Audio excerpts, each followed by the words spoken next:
And that's the familiar music that tells us that it is time for this month's edition of the Manx Sky at Night. Howard Parkin, Faster My, good evening and Faster welcome. My, Judith. Well, congratulations on getting back. Yes, it was a bit of a trek, I can tell you. Trains and boats and planes. Very much so, very much indeed. Howard, the last time we were talking, you were telling us that you had just been appointed as resident astronomer on a cruise line. You'd been away to be trained in how to use a very special new planetarium. But you've actually started work now, so how's all that been going? It's been absolutely incredible. It really has. It's on the Viking Orion. It is a brand new ship. It set sail from Venice on the 8th of June. We had a shakedown cruise, and then we had a VIP christening cruise with 25 no less NASA astronauts on board. The ship was named by a NASA astronaut in Livorno. It was just, the whole experience was incredible. Then we settled down and started doing my lectures, what they call the iconic lectures on astronomy. And as well as that, we do stargazing, and we looked at the space station and all sorts of things in the sky. We do question and answer sessions, but also we've got this wonderful planetarium on board, which I understand is the highest resolution planetarium on the Earth. It's also in 3D as well. It's just amazing facility they've got, and I'm just so privileged and proud to be able to use it and to show people the wonders of the sky in it. I just wish I could get the ship into Manx waters. We're working on it. Well, we'll leave that one with you, because if anybody can do it, you will. Well, they do round Britain cruises, but the ship is actually going off to Australia, so it's not going to be back for a while. But there's another ship being launched next January, which I'm involved with again, the Jupiter, the Viking Jupiter. So that one is going to stay around the British Isles, so It's not impossible, but it might take a couple of years. Well, we can wait. We can wait. It'll be worth it, I can assure you. Having something of that quality, does that reveal new things for you, give you new insights? Well, obviously the way you use it, the technology, the computer technology you need to use it. I mean, as I said to you last month, I went over to Salt Lake City where they gave me a week's intensive course on the use of this. And I was floundering because I didn't understand the technology or anything else. But since I've had 6 weeks on the ship, over the last 7 weeks, I've been on it 6 weeks, and I've had the opportunity to learn how to use it. And it's just incredible. And you can zoom in on things, you can show different planets, you can show different features. But then you go outside and show them the real thing in the flesh, as it were, on the deck of the ship. And we've had some wonderful clear nights. I've been in the Mediterranean, and we've had some wonderful hot but clear nights. And it's been absolutely wonderful. And we've even got a telescope on board. So when we're in port, we get the telescope out and look at the moon and Mars and Saturn and Jupiter through the telescope. Because that's the whole thing. It's not just about a textbook exercise. No, it's not. It's getting out there. But this equipment enables you to be more... It's the different tools. It's the different tools of the job. I mean, I walk around with a name badge on, which tells me what my role is, Viking Resident Astronomer. And so the passengers will say, "Oh, you're the astronomer. Can you tell me about X, Y, and Z?" And so it's a whole package. You're on duty, I won't say 24/7, but I love it, as you probably know. I love talking about the subject. And what I get such a buzz out of when someone comes on deck and looks for something or sees something or learns something, they get such a buzz. It's when they come up to you and say, "You've made our cruise. That's worth $1 million to me." And that's what we do.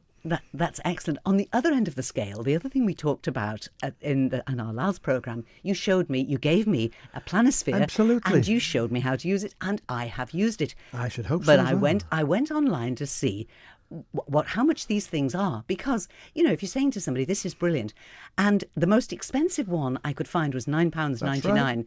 And you can get them for as little as £4.50. You can, and they're wonderful. I mean, they're basically a chart of the night sky for each month of the year. In fact, it's better than that. It's for each hour of the year, because you set it to the time and you can use it to identify.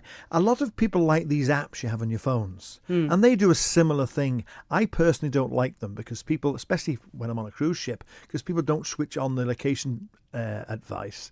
So the thing will be set for Florida or Scotland, and then they don't understand why it's working. And I'm meant to be talking to 50 people or 200 people, as it might be, and one guy's, "Well, it doesn't work," and it's not. I feel like saying, "Go away, take him away. I don't want to know."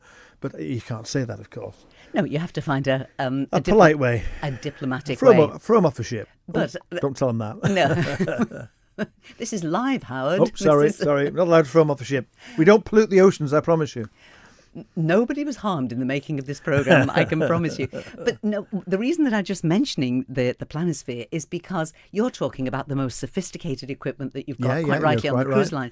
But this is something that's inexpensive. You could put it on your Christmas card list, Christmas present list, and away you go. It increases your enjoyment of the night sky. And I use one, Judith. I actually take one. I've got the planetarium, I've got all the papers, I've got the books, and I've got a lot of stuff in my head. But I always take a planisphere with me, because you just sometimes think, well, I don't know quite what's that star on the horizon. You get your bearings right. You don't know north, south, east and west sometimes.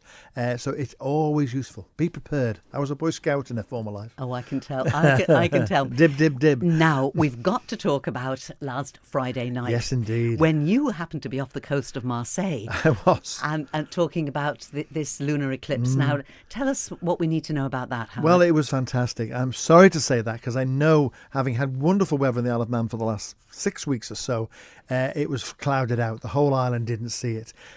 I'm sorry to say, or I'm delighted to say, whichever way you look at it, we had a marvellous view from the ship. And what happened is the moon passed through the Earth's shadow. This was a total eclipse of the moon. It's one of the longest total eclipses we get. Now, solar eclipses and lunar eclipses are totally different, because obviously the lunar eclipses are a much bigger area.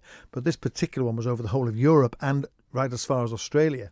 And the moon rose, eclipsed. It rose, the beautiful full moon. You only get a lunar eclipse at the time of a full moon. The moon rose from where I was on the horizon. We didn't see it for about 10 or 15 degrees because it was so dark. And what was special was just below it, to the right-hand side of it, was the planet Mars. Also very, very red indeed. Now, that was quite unique and quite spectacular. And, of course, everyone thinks blood red moon, red Mars. What's the significance? Why are they the same? They're not the same. One is red because it's a red planet shining red because of the light reflecting on the shining on the red surface. The moon was red because the light round the Earth illuminating the moon is refracted more. But it just gave this wonderful spectacle of a blood red moon and a beautiful red Mars just below it. And it was a very special moment, I tell you. It was. And I was fortunate, because I didn't realise when I was going on the ship that this eclipse would be... I knew it was happening, but I won't say I'd forgotten about it, but I hadn't sort of put the two together. So we had them all on deck, had 250 people on deck looking at the moon. Can you say when it's likely to happen again? There's another one in January next year. I need to check the details. I know there's another full lunar eclipse next January, but of course the time of the year isn't usually good. I mean, you know, we were unlucky with the weather in the Isle of Man this year, but they're not that rare. They do occur one or two every 2 or 3 years. So I will obviously keep you well posted. We'll be talking quite a few times before then. I'm sure we will. Right, we're going to take just a little break, and then we'll go straight into our piece of music. No surprises that you've chosen a little bit of the planets for us. Absolutely, and I'll let you guess which one, because it's so much in the news. Would that be Mars? It just might be the red planet itself. Coming up right after this.